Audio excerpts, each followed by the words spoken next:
Okay, more ghost stories. So, same time around last summer, 2015, I came into contact with two spirits that have passed on that were actually in our family.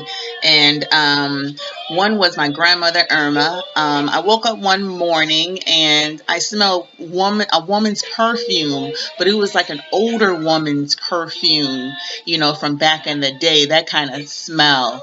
And I looked around and I thought, this smells like a woman has been in my place. And I checked on my son, make sure he didn't sneak somebody in or something like that. And no, the house was locked and everything. And I just thought, that's strange. I smell a woman. And it wasn't my perfume. So later on that day, I'm in the kitchen with my baby. At the time, he's like 6 months and maybe 8 months.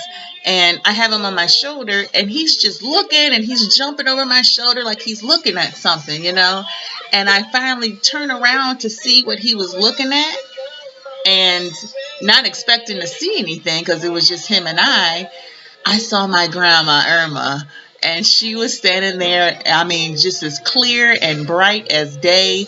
And she was wearing blue, and she had on a blue hat, a blue dress. She was ready for church.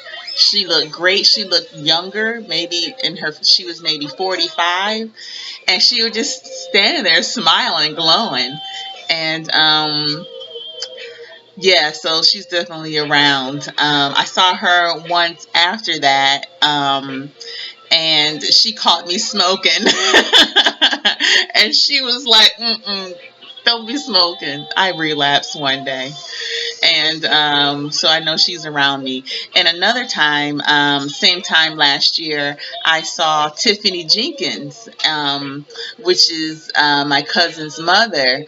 And she came in my kitchen, and I saw her, and she was standing there waiting to be acknowledged. But that's my thing. A lot of times I just won't say anything. And after a couple minutes, I think she came over and cussed me out.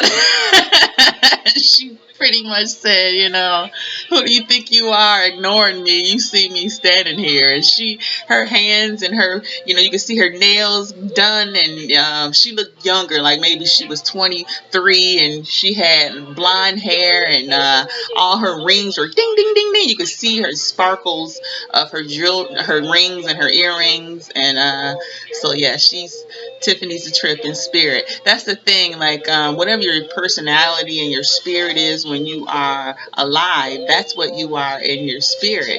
So, I see a lot of the same personality in the spirit that I see when they were alive. So, I've also seen my uncle Michael Harris.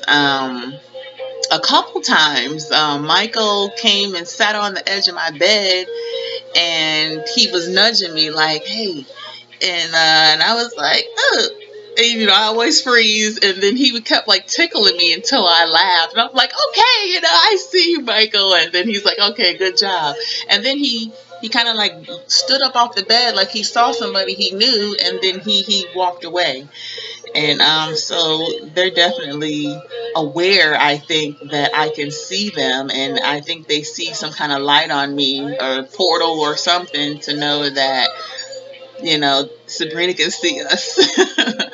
um, this year, 2006, beginning of the year, I also saw my cousin Sheila Fields, and Sheila just popped up out of nowhere. I was sitting on my bed, kind of just, on my phone or something.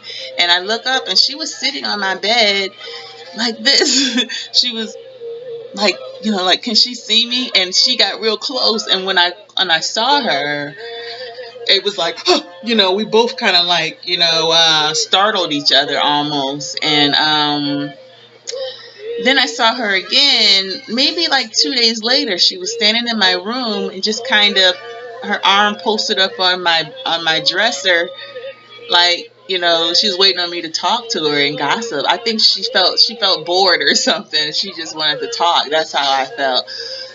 And I froze up again. So I left a little note for Sheila for like 2 weeks on my wall. Like, I see you, Sheila, but I'm too afraid to talk.